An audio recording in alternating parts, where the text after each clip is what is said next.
La argamasa de la vida está hecha de pequeños momentos, de esos instantes aparentemente banales que conforman nuestro yo. Y aunque no dan la cara, de repente ¡zas!, nos damos cuenta de que somos la suma de cada una de esas situaciones y de todas las personas que nos han salido al encuentro durante el camino.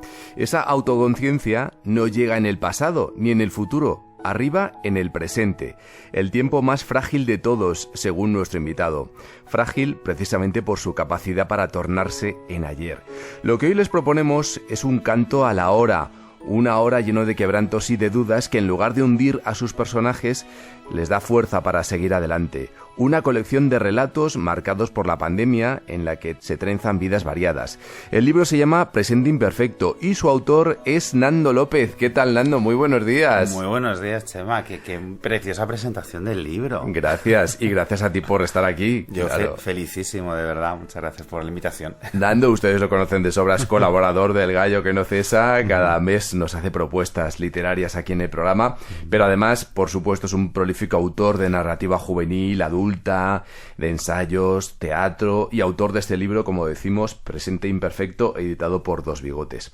Bueno, las grietas, las contradicciones, las dudas nos hacen crecer más que la estabilidad, porque da la sensación de que los personajes de este libro, Nando, se nutren de esas tesituras para, digámoslo así, reinventarse para seguir adelante. Sí, la verdad es que sí. Además, lo decías muy bien en esa presentación, que es un libro que está hecho de pequeños momentos. Y esos pequeños momentos muchas veces te hacen ver esas grietas, esos momentos en los que te has ido construyendo sin darte cuenta y que te van dejando también heridas que tienes que asimilar. O sea, este es un libro que habla mucho de la resiliencia, de cómo buscar caminos para reconstruir ese presente, de ahí el título también, y cómo puede que a lo mejor ese presente no nos guste demasiado, pero a fin de cuentas es lo único que tenemos, ¿no? Reencontrarse, desconocerse y decidirse son los verbos que hilvanan estos 12 relatos breves, esos cuentos, como dice él, en los que se suceden los personajes.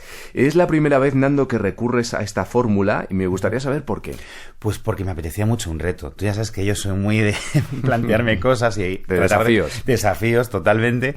Y bueno, pues nunca había escrito un libro de relatos. He escrito relatos de manera dispersa en alguna antología, en alguna colección colectiva, pero de repente me apetecía hacer un libro solo de relatos e indagar en cómo un texto breve puede encerrar un universo, ¿no? Porque además es fascinante cómo la persona que está leyendo el relato luego completa y prolonga esa historia, ¿no? Y cuando Dos Bigotes me propuso el hacer un libro juntos, ya habíamos hecho otra aventura anterior, una novela, se llama El Sonido de los Cuerpos, que tuvo un recorrido muy bonito también.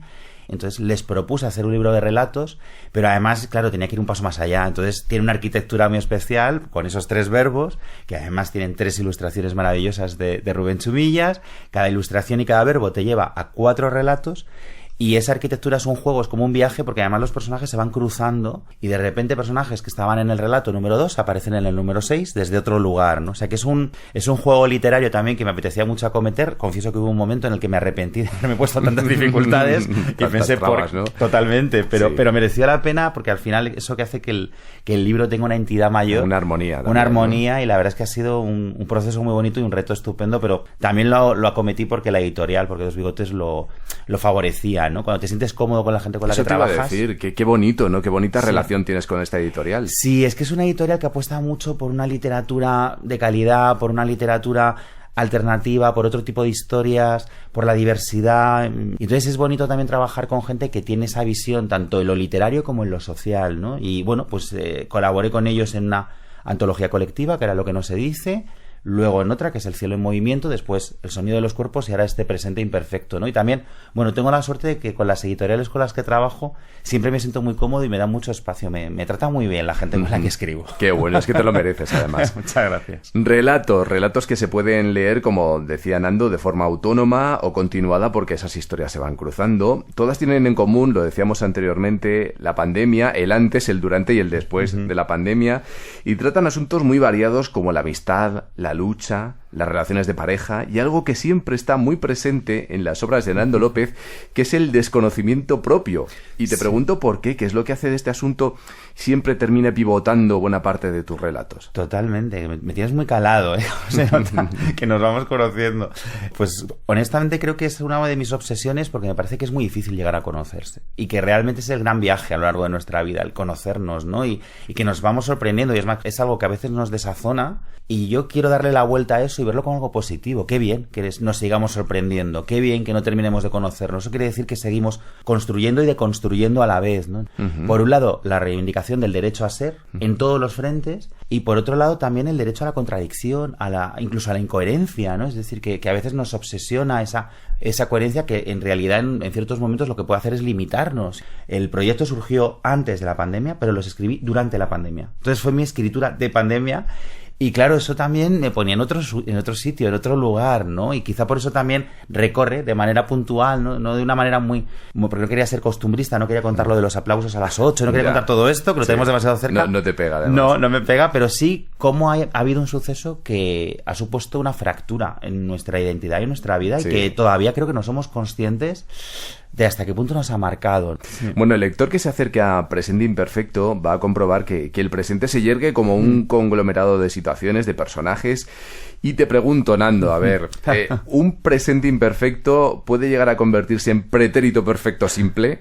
Lo digo por aquello de idealizar el pasado y demás. Y eso es peligroso, además, ¿no? Porque, mira, me encanta que hayas dicho pretérito perfecto simple, porque esa es la clave, es que es simple, ¿no? Si lo has idealizado, es que no lo estás recordando con toda la complejidad. Y de eso se habla mucho también en este libro, también pasaban hasta en un Peter Pan, que me parece que esa nostalgia a veces nos hace muchas trampas y le permitimos que nos engañe demasiado, ¿no? En el primer relato, en Rebobinar antes de devolver, que es como se llama, se pone en tela de juicio eso, ¿no? ¿Qué pasa con esos 80 o 90 que para mucha gente de repente ahora son una etapa idílica y que otras personas no recordamos como tal, ¿no? El protagonista, que es un chico gay, como es mi caso, pues habla de cómo en esos 90 él no tenía un lenguaje y su adolescencia se vivió sin las palabras para expresarse y para definirse, lo cual también redujo sus afectos y condicionó su propia sexualidad. Entonces, yo creo que el presente está muy bien asumir que es imperfecto, que el pretérito podemos tratar de maquillarlo para que nos parezca perfecto, y me parece muy lícito, pero no caer en el error de pensar que todo tiempo pasado fue mejor, porque ese inmovilismo a mí me parece peligrosísimo. Alba, Teo, Olga y Lucía, Raúl e Iván son personajes LGTBI. Una vez más, la presencia del colectivo de personas homosexuales, transexuales y bisexuales está presente, y eso tiene mucho que ver con tu honestidad a la hora de poner sobre la mesa y de tratar de dar normalidad a lo que eres y a cómo ves la realidad, ¿no? Y digo yo que tal vez esto llegue un momento, ojalá, en el que no sea objeto de atención en las entrevistas, el hecho de que los personajes no sean heterosexuales. Es más, en esta estupenda entrevista tú no has empezado por ahí, has empezado justo por los grandes temas del libro, ¿no? Lo universal, que es algo que justo es lo que yo quiero que se cuente, y efectivamente está contado a través de personajes LGTBI, pero de lo que se habla es de la amistad, el paso del tiempo, las expectativas, la frustración. Es decir, lo que yo persigo con mi literatura es no solo que las personas del colectivo tengamos referentes, sino que estos referentes sean perfectamente comprensibles para cualquier lector, sea cual sea su identidad. Es decir, yo creo que el paso del tiempo, seas gay, trans, bisexual, heterosexual, seas como seas, te afecta, ¿no? Entonces, de alguna manera, lo que sí tenía muy claro es que no quería que el hecho de ser LGTBI fuera conflicto en este libro, porque creo que tenemos que dar un salto y un paso más allá, y es, evidentemente, el pertenecer al colectivo también determina ciertas realidades, hay algunos cuentos que sí hablan de eso, pero en otros yo lo que persigo es que precisamente nos demos cuenta de que eso es una faceta más de nuestra identidad, no es la única, y que cualquier persona puede disfrutar e identificarse con un libro como este y acercarse a una historia así, ¿no? Yo creo que hay que romper esa frontera, y quizá también por eso mismo el publicar también con editoriales como esta, que apuestan por esa vertiente, por un lado la visibilidad y por otro lado la universalidad, ¿no? Lectores que se puedan sentir identificados con lo que ven, con lo que leen, con lo que fueron o con lo que a lo mejor soñaron llegar a ser y nunca lo consiguieron. Sí, totalmente. Eso último me parece fundamental en el libro y en todo lo que hago, ¿no? En ese desconocerse que tú decías antes, Chema, también está siempre mi voluntad de hablar sobre esa frontera complicada entre lo que sueñas y lo que consigues, lo que quieres ser y lo que estás siendo, y quizá por eso se llama también Presente Imperfecto, porque creo que a veces la expectativa nos pesa tanto que no podemos ver lo que estamos siendo, y esa niebla te impide disfrutar de eso que estás consiguiendo, de eso que sí que estás teniendo, ¿no? Y creo que es importante pararse a mirar dónde estás y por qué estás ahí, y luego también ser capaz a lo mejor de jugar o reconstruir esas expectativas, ¿no? Pertenecemos a una sociedad que nos marca demasiado con lo que tenemos que hacer, lo que tenemos que conseguir, además hasta con fronteras, ¿no? Como tú sabes que trabajo mucho con adolescentes, lo veo ahora mucho. En la adolescencia actual les está pesando muchísimo la sensación de cronómetro. Bueno, mención aparte merece el último capítulo titulado Maricón de qué, y con ese nombre es posible que ustedes, amigos oyentes, identifiquen ya de lo que habla, que es el asesinato de Samuel Luiz en A Coruña. Es un relato de autoficción, primera vez en la que te adentras en esta variante, y leyéndolo uno se hace perfectamente la idea de cómo eres.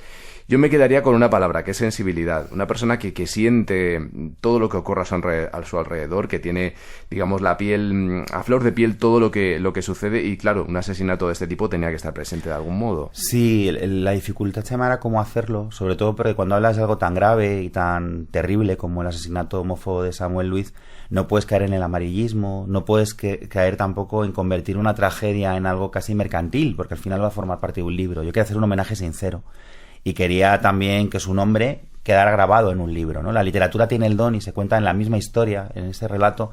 Yo hablo de que la literatura nos permite pervivir. Y yo quería que perviviese su nombre y que perviviese su memoria, porque ya que le robaron la vida de una manera tan miserable y tan terrible, por lo menos que no le roben el recuerdo, ¿no? Opté por la autoficción porque pensé, para hablar de algo como esto, necesito ser completamente honesto y necesito por primera vez desnudarme en un texto más allá de lo que lo haces siempre. Evidentemente siempre estás como autor, en tus narradores, en tus narradoras, todos mis personajes tienen algo de mí, pero es que esta vez aparece Nando como tal, cuento el mismo proceso de creación de la historia, se habla de esos días, de lo que yo viví, y luego además, bueno, pues me atreví a hablar de un tema que me costaba, que no había verbalizado de una manera tan evidente, que es cómo ese asesinato coincidió con que además yo tenía unas pruebas médicas después de haber superado el cáncer porque atravesé hace 1 año y medio. O sea, el tema de la muerte estaba muy presente, es algo que me ha cambiado mucho también. Hay una frontera mental en un antes y un después en todo ese proceso médico, y todo eso se mezclaba con todo ese horror, con todo ese miedo, con toda esa rabia que sentimos cuando nos enteramos de la noticia, porque lo que quería es que quedara claro que es un homenaje, que es un canto también a la vida y una forma de darle un abrazo a ese chico al que no conocimos y que ojalá le hubiéramos podido dar, y ojalá ese abrazo lo hubiera salvado de lo que vivió, ¿no? Nando López, querido amigo del programa, colaborador y, como decimos, autor de narrativa juvenil, adulta, de ensayos de teatro, bueno, este Presente Imperfecto, libro editado por Dos Bigotes. Nando, gracias por haber estado con nosotros. A ti, un placer y te esperamos en breve. Muy prontito, Chema. Gracias. Gracias.